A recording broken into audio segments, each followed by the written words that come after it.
While Umberto Eco, जिनका interview लिया जाएगा, he is a professor at University of Bologna. See the spelling and the pronunciation. उच्चारण है बोलोना, G silent है. And Bologna is in Italy. He has already acquired a formidable reputation as a scholar for his ideas. Formidable मतलब बहुत मजबूत, बहुत विशाल स्तर पर, बहुत ज़्यादा. फॉर्मिडेबल रेपुटेशन, टू एक्वायर मतलब प्राप्त होना, पाना. Mister Eco has already acquired, उन्होंने ऑलरेडी बहुत प्रसिद्धि पाली है. फॉर्मिडेबल रेपुटेशन, रेपुटेशन मतलब प्रसिद्धि पाली है. एज ए स्कॉलर, स्कॉलर माने विद्वान. किस चीज के scholar? For his ideas on semiotics. Semiotics is a new subject. It means the study of science. Science मतलब SIGN, चिन्ह, चिन्हों का अध्ययन. This is a new subject for you all. In India, probably we may not have this particular subject at all. It is not science, S-I-N-C, science नहीं है, ये science है, चिन्ह. Sign language, चिन्हों से बात करना. तो चिन्हों का भी अपना विज्ञान होता है जिसका अध्ययन इन्होंने किया है. Idea on, and the name of the subject is called semiotics, study of sine. He is also famous for literary interpretation, साहित्यिक व्याख्या. साहित्य संबंधी व्याख्या के लिए भी बहुत प्रसिद्ध हैं. टू इंटरप्रेट मतलब व्याख्या करना, समझना. साहित्य की जो पंक्तियां लिखी गई हैं उसके गहराई पे जाकर उनके असली मीनिंग पर जाने की कोशिश करना, ये काम मिस्टर अम्बर्टो करते थे और उसके लिए बहुत प्रसिद्धि भी पाई. कि कोई सी पंक्ति क्यों लिखी गई है, इसके पीछे क्या तथ्य है. Literary interpretation. And also he is famous for medieval aesthetic before he turn into something else. और वो इसलिए भी प्रसिद्ध हैं कि वो मध्यकालीन एस्थेटिक्स, सुंदरता,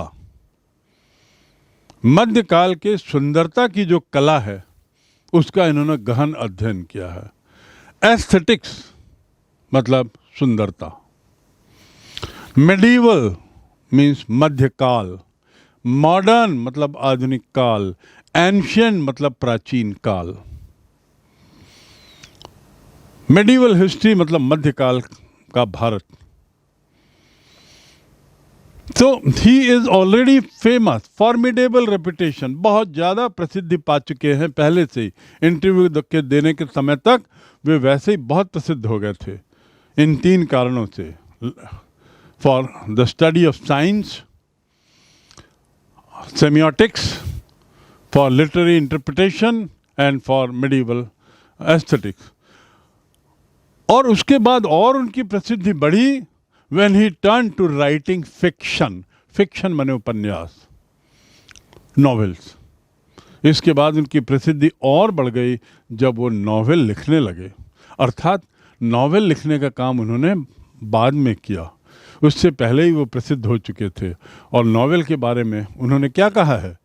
आई am a professor who write novel on Sundays. मैं जब फुर्सत रहती है तब मैं नॉवेल लिखता हूँ, बाकी समय अपना काम करता हूँ. संडे इज हॉलीडे, छुट्टियों के दिन मैं अपना उपन्यास लिख देता हूँ. मतलब बड़ा हल्का काम वो मानते हैं नॉवेल लिखना. आप समझ सकते हैं this man must be great personality, master in different field. चिन्हों का विज्ञान उस पे मास्टर हैं, उसके अलावा लिटरेरी इंटरप्रिटेशन के मास्टर हैं, उसके बाद फिर मेडिवल एस्थेटिक्स पर उनका गहन पकड़ है और बहुत प्रसिद्ध हो चुके थे. Formidable reputation. और उसके बाद वो नॉवेल लिखना शुरू करते हैं और फिर उससे उनकी प्रसिद्धि में 4 चांद लग जाता है. He turned into writing fiction, literary fiction, academic text, essays, children's books, newspaper article, so many things he writes. मतलब लिखने में भी वो केवल उपन्यास नहीं लिख रहे थे, बच्चों के लिए भी लिख रहे थे, समाचार पत्रों के लिए भी लिख रहे थे, निबंध लिख रहे थे, न्यूज़पेपर आर्टिकल लिख रहे थे. ये सबके लिए अलग अलग तरीके से लिखना होता है. You have to write in a different way for these different things. And he was excellent in writing them. So what I mean is, he became already very famous before he started writing. As a writer, he became much more famous. And as a writer, he wrote for many things. Very wide-ranging. His written output is staggeringly large and wide-ranging. Written output तो आप जानते हैं, जो मिलता है computer में, हमने कुछ लिखा वो इनपुट होता है, और उसके बाद स्क्रीन पे जो दिखाई देता है वो आउटपुट होता है. हमारे लिखने से जो दिखाई दिया वो आउटपुट, हमारे प्रयास से जो परिणाम होता है वो आउटपुट. तो उनका जो साहित्य में जो आउटपुट है, लिखने में जो आउटपुट है, वो भी बड़ा विशाल है. स्टैगरिंगली लार्ज. स्टैगरिंगली लार्ज मतलब अत्यधिक विशाल, अत्यधिक विशाल है और वाइड रेंजिंग है. विभिन्न पहलुओं पर उन्होंने लिखा है, विभिन्न चीज़ों पर लिखा है. उपन्यास भी लिखे हैं, आर्टिकल भी लिखे हैं, बच्चों के लिए भी लिखा है, निबंध भी लिखा है, और ना जाने क्या क्या लिखा है. लोग 2 नॉवेल लिखकर रुक जाते हैं, एक नॉवेल लिखना दूभर होता है. यहाँ here is Umberto, mister Umberto writing, and not writing for one thing, not writing in one style. He is equally good at writing in different styles. Wide-ranging and staggeringly large. In 1980, he acquired the equivalent of intellectual superstardom. 1980 में बौद्धिक, intellectual मतलब बौद्धिक, stardom मतलब super stardom, बहुत ज़्यादा महानता, बहुत ही ज़्यादा महानता को कहते हैं सुपर स्टारडम. स्टारडम स्वयं में बहुत बड़ा है. यदि हम बॉलीवुड की बात करें तो Shahrukh Khan, Amitabh Bachchan, Aamir Khan, they have reached the stardom. Amitabh Bachchan probably has reached the level of superstardom. इन लोगों से और ऊपर है. So Umberto became famous, so much famous for writing that he acquired superstardom. पहले ही इतने फेमस थे, अब लिखने में तो superstardom आ गया. In 1980, when he wrote a book called The Name of the Roses. The Name of the Roses, ये पुस्तक का नाम है. जब वो किताब इन्होंने लिखी और पब्लिश हुई तो बाज़ार में उसकी 10 मिलियन कॉपीज़ बिकी. 10 million, can you understand such a big number. और वो भी उस व्यक्ति का जो विभिन्न फील्ड में लिखता था. So this is famous about उनो Umberto. We are going to talk about this man through an interview. He will be interviewed by somebody, and let us see what he replies to those questions asked by Mr. Mukund. Imagine a person like Mr. Umberto, one of the greatest personalities. उनका interview लेने वाले के बारे में भी सोचिए. When you are going to take interview of someone very big, you also have to prepare yourself properly. You have to prepare your questions properly. एक बहुत बड़ा काम हो जाता है. You can understand कि Mr. Mukund Padmanabhan must have done good groundwork before he started interview with Mr. Umberto. Let us see what he asks and let's see what his answer is. Mr. Mukund's first question. The English novelist and academic David Lodge once remarked. Once मतलब एक बार प्रसिद्ध अंग्रेजी उपन्यासकार और विद्वान mister David laws ने कहा था, क्या कहा था? I can't understand how one man can do all this as he does. मुझे समझ में नहीं आता कि एक आदमी कैसे इतने सारे काम कर देता है जैसे ये करता है. एक आदमी कैसे इतने सारे काम कर सकता है जैसा कि ये करता है. ये मतलब कौन? इको अम्बर्टो के बारे में मिस्टर डेविड लॉज का कमेंट देखिए कि I am unable to understand, मुझे समझ में नहीं आता, how he can do so many things, how one person can do so many things as he does.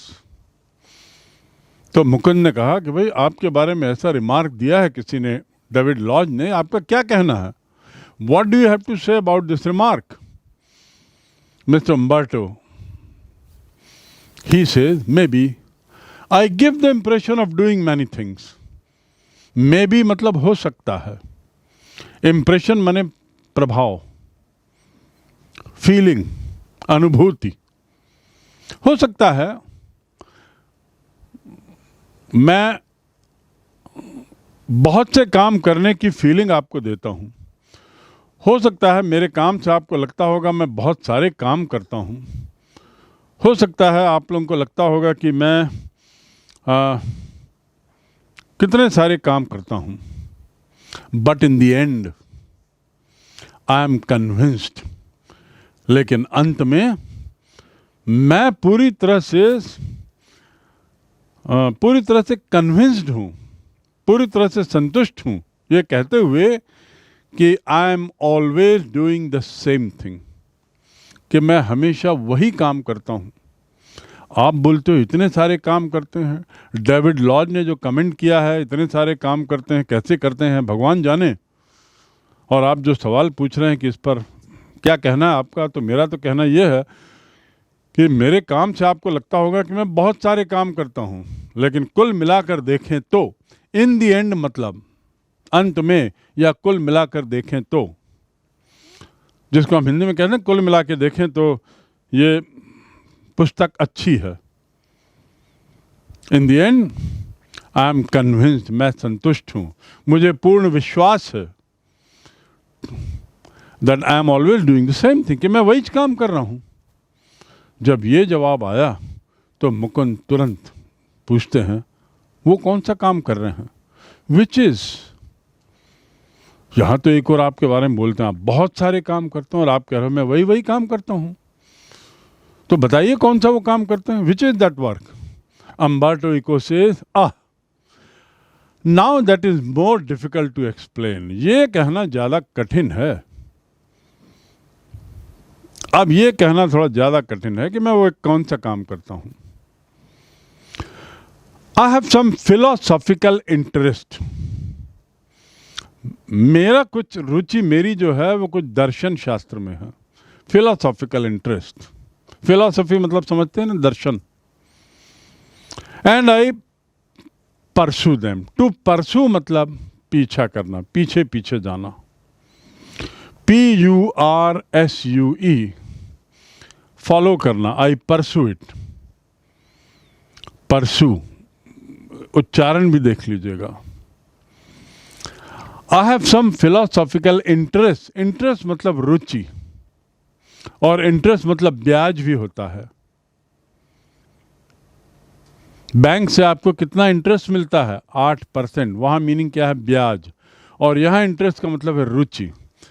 तो ये कहते हैं अम्बर्टो कि मेरा तो it is more difficult to explain, मेरे लिए कहना कठिन है, लेकिन फिर भी मैं बता दूं कि I have some philosophical interest and I pursue them. मेरा कुछ फिलॉसफी में कुछ इंटरेस्ट है और मैं फिलॉसफी को के पीछे जाता हूँ. चाहे वो मेरी एकेडमिक वर्क हो, नॉवेल्स हों, कुछ भी चीज़ हो आप पाएंगे, even my books for children are about non violence and peace. मेरी जो पुस्तकें बच्चों के लिए भी लिखी गई हैं, बच्चों की किताबों में भी मैं अहिंसा की बात करता हूँ। नॉन वायलेंस मतलब अहिंसा। बच्चों की पुस्तकों में भी मैं पीस की बात करता हूँ, विश्व शांति की बात करता हूँ। तो सब जगह मैं एक ही बात करता हूँ। You see the same bunch of ethical philosophical interest, वही बातें एथिकल उचित और दर्शन संबंधी बातें मैं करता रहता हूँ, क्योंकि उसमें मेरी रुचि है। चाहे मैं लिखूं या पढ़ूं या पढ़ाऊं, जो भी कर रहा हूँ, बच्चों के लिए लिखूं या न्यूज़पेपर में लिखूं, कहानियाँ उपन्यास लिखूं, उसमें मेरा अपना चिंतन जो है वो लगातार दिखाई देता है, मेरा अपना झुकाव दिखाई देता है, और मेरा झुकाव फिलोसॉफिकल इंटरेस्ट में है। आगे फिर वो कहते हैं, and then I have a secret, and then I have a secret, did you know what will happen if you eliminate the empty spaces from the universe? तुमको मालूम है कि क्या होगा यदि इस पूरे ब्रह्मांड से, यूनिवर्स मतलब ब्रह्मांड, what will happen if you eliminate, to eliminate करना मतलब हटा देना, समाप्त कर देना, पूर्ण रूप से समाप्त कर देना, जड़ से पूरी तरह हटा देना। If you eliminate the empty space, यदि आप सारे खाली स्थान इस ब्रह्मांड से हटा दो तो क्या होगा आपको मालूम है? खाली स्थान का मतलब क्या है? जहां कुछ भी ना हो ऐसे स्थान को हटा दो और सब चीजों को एक दूसरे से जोड़ दो तो खाली स्थान खत्म हो जाएगा। तो खाली स्थान खत्म होगा if you eliminate the empty spaces in everything, चाहे वो एटम ही क्यों ना हो। यानी जो परमाणु हैं, जो अणु हैं, उनके बीच में भी जो खाली स्थान है उसको भी यदि हटा दो, इस पूरे ब्रह्मांड में जो भी खाली दिख रहा है उसको भी हटा दो, तो ये जो पूरी ब्रह्मांड है वो मेरी मुट्ठी जितनी बड़ी रहेगी, बस।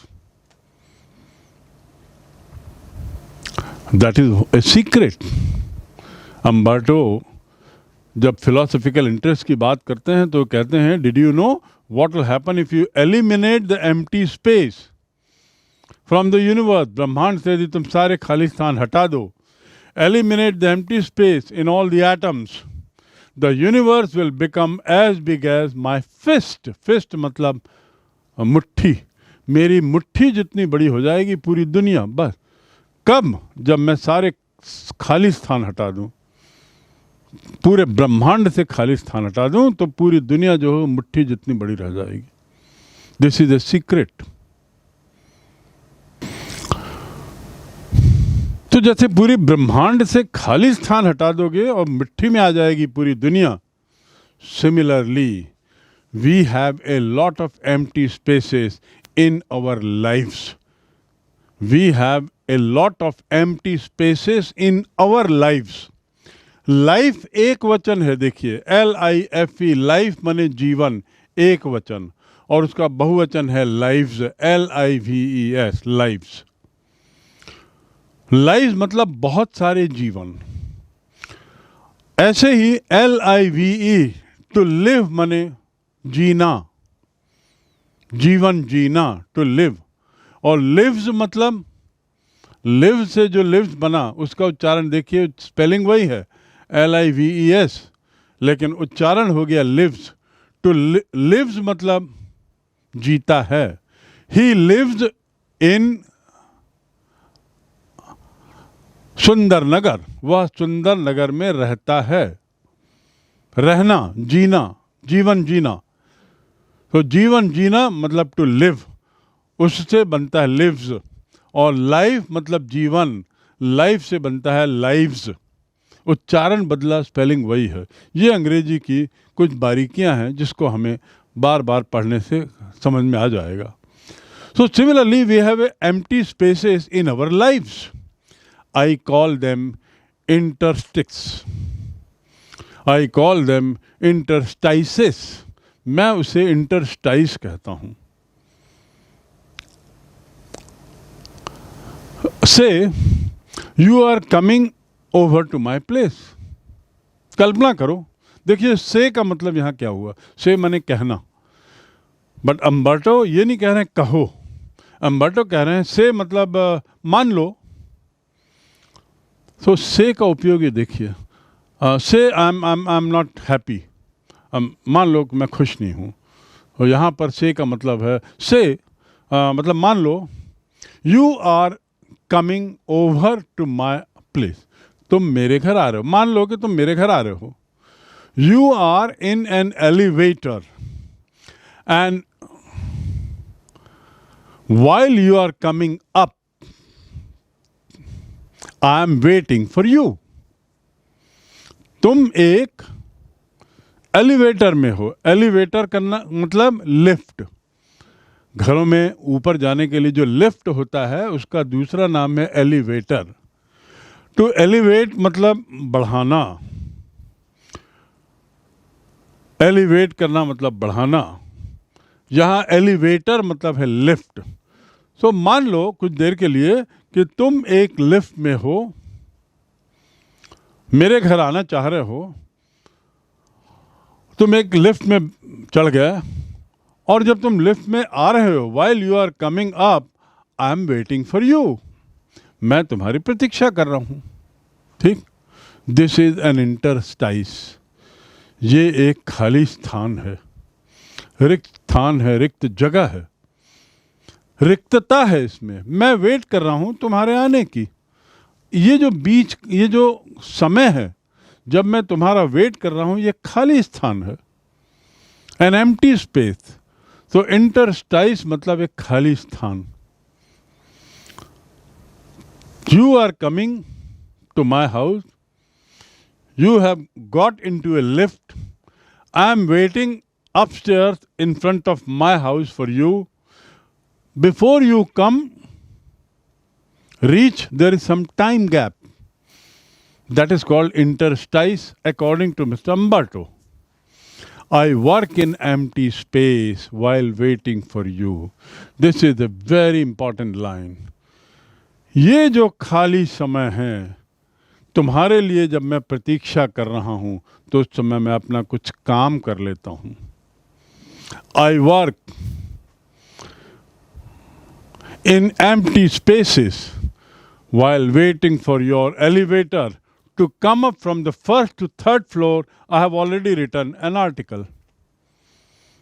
ये जो खाली स्थान है जिसमें तुम नीचे एलिवेटर में चढ़ते हो, और जब तक तुम ऊपर पहुंचो तब तक उतनी देर में जो खाली समय है उसका मैं उपयोग कर लेता हूं, और तो और एक कहानी लिख डालता हूं, मैं एक लेख लिख डालता हूं।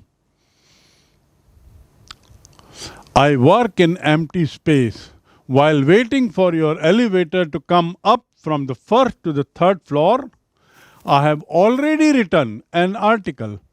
और अम्बर्टो हंसते हुए कहते हैं कि जब तक तुम फर्स्ट से थर्ड फ्लोर आओ खालिस्तान, तब तक तुम्हें एक लेख लिख दिया, और हंस देते हैं, वो मुस्कुरा देते हैं। मुकुंद पद्मनाभन पूछते हैं, not everyone can do that, हर कोई नहीं कर सकता, ऐसा हर कोई नहीं कर सकता, not everyone can do that. हम लोग तो घंटे घंटे वेस्ट करते रहते हैं, खाली बस वेट कर रहे हैं किसी का, प्रतीक्षा करते रहते हैं, घंटों निकल जाते हैं और उस घंटों में हमने कुछ भी काम नहीं किया। यहाँ तो मिस्टर अम्बर्टो फर्स्ट फ्लोर से थर्ड फ्लोर जाने में 2 मिनट लगता है लिफ्ट को, उस समय का भी उपयोग करते हैं अम्बर्टो। दूसरे शब्दों में इस इंटरव्यू में राइटर ये बताने की कोशिश कर रहे हैं समय की उपयोगिता। Very important for you my dear children. So Mukund say not everyone can do this बाबा। Your non fictional writing, your scholarly work has a certain playful and personal quality about it. Mukund says, हर कोई ऐसा नहीं कर सकता। आप जो non fictional writing लिखते हैं, कहानी उपन्यासों की बात नहीं कर रहा हूँ, जो सीरियस राइटिंग लिखते हैं, नॉन फिक्शनल, जो विद्वत्ता से भरे हुए जो लेख लिखते हैं, स्कॉलरली वर्क, मैंने आपको पहले बताया था स्कॉलर माने विद्वान, he is a scholar of English language, विद्वान। स्कॉलरली वर्क जो आप करते हैं, जो नॉन फिक्शनल वर्क जो आप लिखते हैं, it has a certain playful, उसमें कुछ विनोदपूर्ण और व्यक्तिगत गुण कुछ हैं उसमें, मतलब आपकी छाया उसमें दिखाई देती है, आपका विनोद, आपका मजाकिया शैली है, आपका चीज़ों को हल्का लेने की जो शैली है, और आपके जो अपने गुण हैं वो आपके इन लेखों में दिखाई देते हैं। कहते हैं ना, writings are the images of man, mirror of man. कोई कुछ लिखता है तो उस लेखनी के माध्यम से आप लेखक के बारे में समझ सकते हो। इट इज़ द मिरर, दर्पण है। लेखनी दर्पण होती है किसी काल की, किसी व्यक्ति की। ऐसे यहाँ भी है। सो मिस्टर मुकुंद सेज कि हर कोई ऐसा नहीं कर सकता, not everyone can do like this, that filling up the time space by doing some work. Your non-fictional articles, your scholarly work has some playful, has some personal quality about it. कुछ उसमें विनोद है, मजाक है, हल्की फुल्का मजाक दिखता है आपके लेखों में।